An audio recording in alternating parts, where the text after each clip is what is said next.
Guys, welcome to another vlog. मैं doctor Mohammad Tayyab China में, और आज की वीडियो में मैं आपको बताऊंगा एक ऐसी डिवाइस जिससे आप अपना बहुत सारा कीमती वक्त बचा सकते हैं। और वो टेक्नोलॉजी बहुत ज़्यादा सस्ती हो गई है रिसेंटली चाइना में कंपेयर टू पिछले साल। अगर उसकी प्राइस 100 RMB थी, अभी वो 50 पे आ गई है सेम स्पेसिफिकेशन के साथ। और जितनी वो आपको रिलायबिलिटी देगी, जितनी आपको वो फ्रीडम देगी सोचने पे या रिसर्च करने पे, आप वाकई बाद में थैंक्स करेंगे मुझे।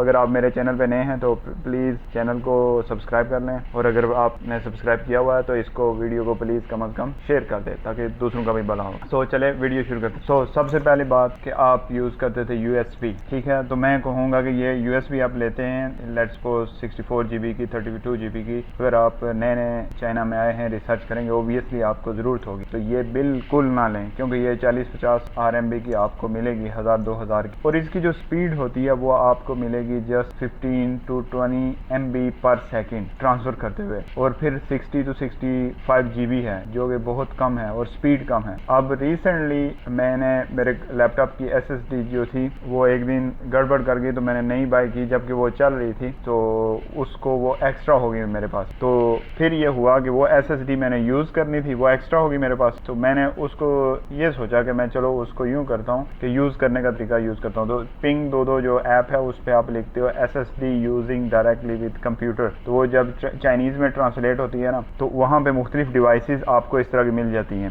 ये एक समझ लें काफ़ी मोटी तार होती है इसकी, और C टाइप पिन होती है। इसको आप मोबाइल के साथ भी कनेक्ट कर सकते हैं। ये 512 GB जो है, ये पाकिस्तानी आप कह लो कि यहाँ के RMB में मैं आपको बता देता हूँ, ये तकरीबन 150 RMB की है, यानी 6 से 7 हज़ार RMB की SSD मिल जाती है। और ये जो डिवाइस है, ये मसलन लेट्स सपोज इससे बाहर निकल आता है, ये आप देख सकते हैं, तो ये जो है आपको मिलेगा 20 से 30 RMB की, ये मिल जाती है। और मज़े की जो सबसे बात हुई और हैरानी वाली बात मेरे लिए, वो स्पीड थी, यानी 300 MB पर सेकेंड ट्रांसफ़र स्पीड होती है। वो मैं कुछ चीज़ें आपको ट्रांसफ़र भी मैं करके दिखाता हूँ। तो अब फिर ये मुझे आइडिया आया कि क्यों ना मैं मतलब ऐसे करूँ कि मैंने अपने एक रूम में भी लैपटॉप रखा हुआ है। यहाँ पे मुझे जो शेंजन यूनिवर्सिटी या ग्रुप की तरफ से होता है, वो एक PC दिया गया है, एक LCD वगैरह दी जाती है, नहीं होती है तो खींच तान के आदमी उनसे ले लेता है। तो अब ये है कि मैं यहाँ पे जो काम कर रहा हूँ, ठीक है, मैंने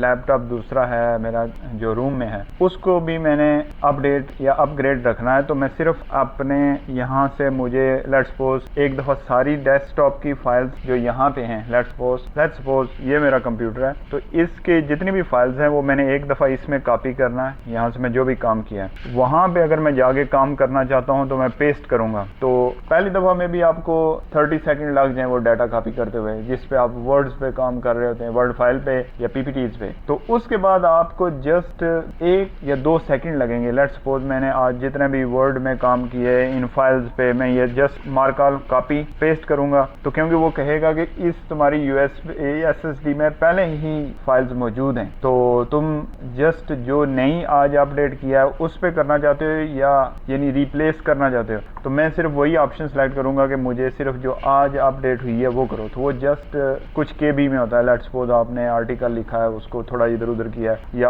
MB है, यानी 300 MB से कम ही होता है आपका डाटा। तो मैक्सिमम आपका हुआ 10 से 20 MB होगा, तो वो आपको 1 मिली सेकेंड में सारा डाटा इसमें आ जाता है। अब मैं यही उठा के अपने लैपटॉप पे लेकर जाऊंगा, उसके साथ अटैच करूंगा मैं, यानी कॉपी ऑल पेस्ट करूंगा, तो वो मुझे पूछेगा कि एक ही फाइल है जिसमें कुछ ज़्यादा है, बाकी ओवरराइट है, तो उनको मैं स्किप कर दूं, तो मैं स्किप करूंगा, तो सारा जो डाटा है वो विद इन 1 सेकेंड उस लैपटॉप में ट्रांसफ़र हो जाएगा, और मैं यही कंप्यूटर मेरा वहाँ पे चल रहा होगा। अब रात मैंने वहाँ पे काम किया, काम करने के बाद मैंने जस्ट ये साथ लगानी है, 1 सेकेंड वहाँ से लगना, कॉपी ऑल पेस्ट पार, वो मैं वापस सुबह इधर आऊँगा तो मैं लगा सकता हूँ। तो बेसिकली ये ईज़, क्योंकि ये हमें सबसे बड़ा एज अ रिसर्चर मसला ही यही होता है कि जी लैपटॉप रोज़ कौन उठा के उधर से लाए। और मेरा लैपटॉप तो वो है गेमिंग वाला, डबल फैन लगा हुआ उसमें, वो कम से कम 3 किलो का लैपटॉप है, 1 किलो का उसका चार्जर है, 4 किलो का वो होता है, साथ कोई कैमरा वगैरह होता है, गैजेट्स होते हैं, तो 5-6 किलो का बन जाता है। तो वैसे भी शेंजन में ह्यूमिड बहुत है, पसीना पसीना आदमी हो जाता है थोड़ा सा भी चले, तो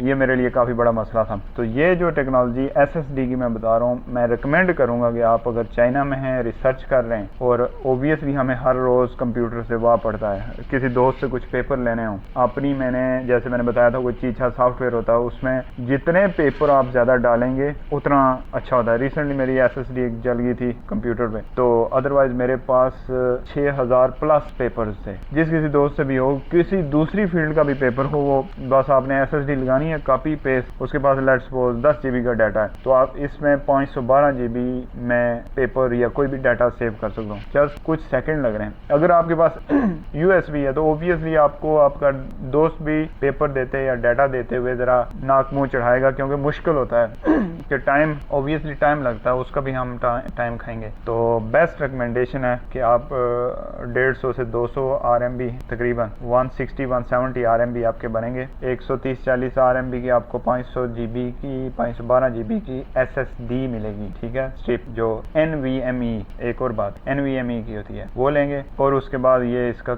SSD कवर है, ये जस्ट लिखेंगे तो आपको आ जाएगी, गौर से देख लें, इस तरह की स्लॉट टाइप होती है।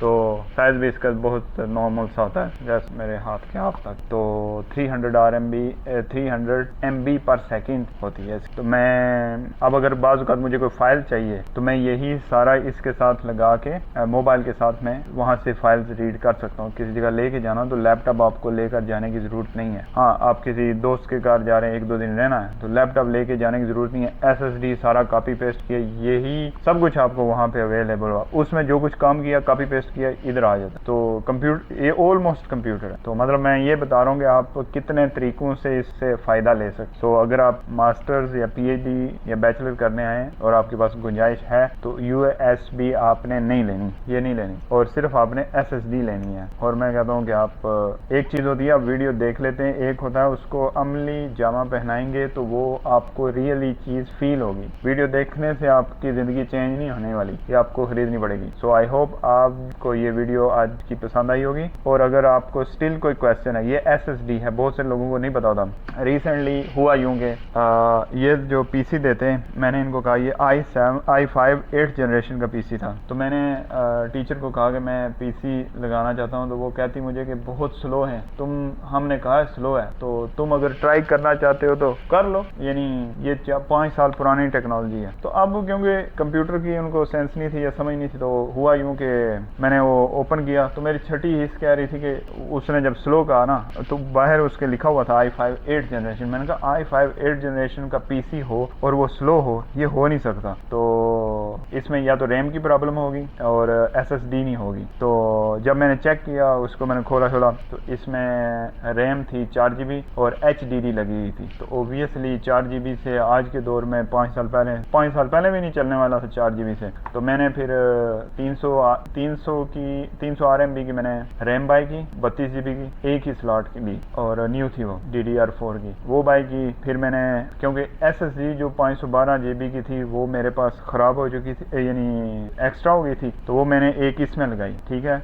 इसके अंदर भी SSD डायरेक्ट नहीं लगती, वो भी मैंने 20-25 RMB की एक डिवाइस होती है जिसके अंदर ये लग के ये उसके मदरबोर्ड के अंदर यूज़ होती है। तो मैंने SSD लगाई और 32 GB रैम लगाई, तो अब टोटल 36 GB रैम होगी और SSD 512 GB की होगी। तो मैं कहता हूँ कि ऑलमोस्ट वही स्पीड है जो मेरी i7 10th जनरेशन की है। लेकिन मसला ये आता है कि इसमें क्योंकि VGA कार्ड नहीं लगा हुआ, इससे एडिटिंग नहीं होती। लेकिन क्योंकि इसका प्रोसेसर साइज के हिसाब से बड़ा होता है, ऑलमोस्ट वो स्पीड गेन कर लेता है। लेकिन जब मैं इसको प्रीमियर प्रो ओपन करता हूँ या फिल्मोरा करता हूँ तो वो पता लगता है कि इसके बस की गेम नहीं है। बाकी ऑफिस वर्क में, वेब ब्राउजिंग में, बहुत ज़्यादा काम 2-2 स्क्रीन ओपन करने में ये बिल्कुल ठीक है। सो आपके अगर बहुत सारे लोगों, तो मैंने मेरी वो टीचर सी कोलीग हैं सुईला, उसको मैंने कहा कि तेरा कंप्यूटर बहुत स्लो है। अब उनको इस बात का सेंस नहीं है कि कंप्यूटर को कैसे तेज़ करना, यानी लोगों के पास पैसा भी होता है लेकिन सेंस नहीं होता कि ज़िंदगी बेहतर आसान कैसे की जाए। और ना ये कोई चीज़ हमें रिसर्च में पढ़ाते हैं, ये खुद आपने सोचना होता है। तो उसको मैंने कहा इसमें रैम लगा ले और SSD लगा ले, नहीं तो तेरी स्पीड तेज़ हो जाएगी। क्योंकि वो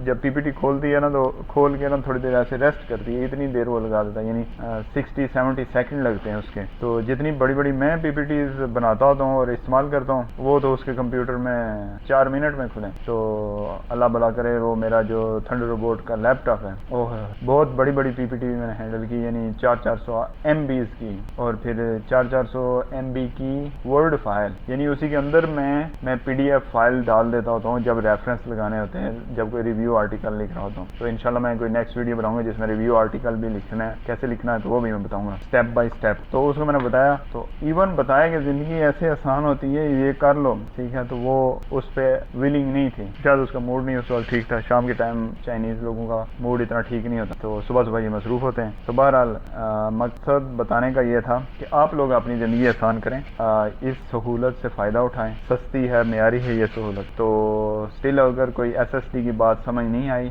NVMe जो है ये ब्रांड है, नहीं आई ये SSD, बहुत फास्ट होती है इनका ट्रांसफर रेट। कंप्यूटर में भी आपके नहीं लगी, या आपके पास PC है तो उसमें भी आप चेंज करें, थोड़ा सा आपका पैसा लगेगा। समझो कि मैंने 300 RMB की तकरीबन SSD होगी वो उस डिवाइस के साथ, और उसके अलावा 300 RMB की मैंने ले ली रैम ले ली, तो टोटल 600 RMB में एक पुराना कंप्यूटर जो था वो तेज़ तरीन रफ्तार के साथ मुझे मिल गया, और मुझे कोई रोज़ लेके आने जाने की चीज़ों की भी अब ज़रूरत नहीं है। तो ये काफ़ी आसानी हो गई है। सो आप भी अगर रिसर्च कर रहे हैं, आपको एक उन्होंने पुराना PC दे दिया है, तो उसी के साथ आप मेरी टीचर की तरह जुगाड़ ना करना शुरू करें, ज़िंदगी आसान बनाए। आपको कोई इतना ज़्यादा पैसा लगने वाला नहीं है। अब मैं 2 साल यहाँ पे जॉब करूँगा, तो 2 साल मैं इसको यूज़ करूँगा, तो ओबियसली मैं इससे पैसे पूरे कर चुका हूँ। 600 RMB पाकिस्तानी समझो, 600-700 RMB बनता, 6 का 24, तकरीबन 25-30 हज़ार लगा। तो आसानी भी तो है कि, और 2 जगह डाटा है, सिक्योर है। कभी रिसेंटली मेरा एक ही लैपटॉप में डाटा था तो SSD जली तो सारा काम ही खराब हो गया। इवन वो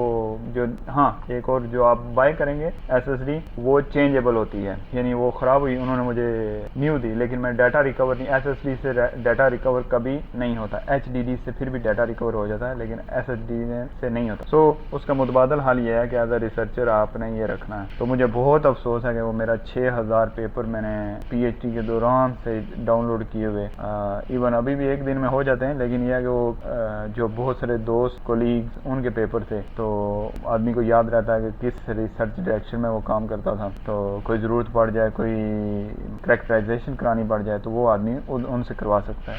सो आई होप आपको आज की वीडियो अच्छी लगी होगी। चैनल को लाइक और सब्सक्राइब कर दें और वीडियो को शेयर भी कर दें। मिलते हैं नेक्स्ट वीडियो में। Until that time take care, bye bye.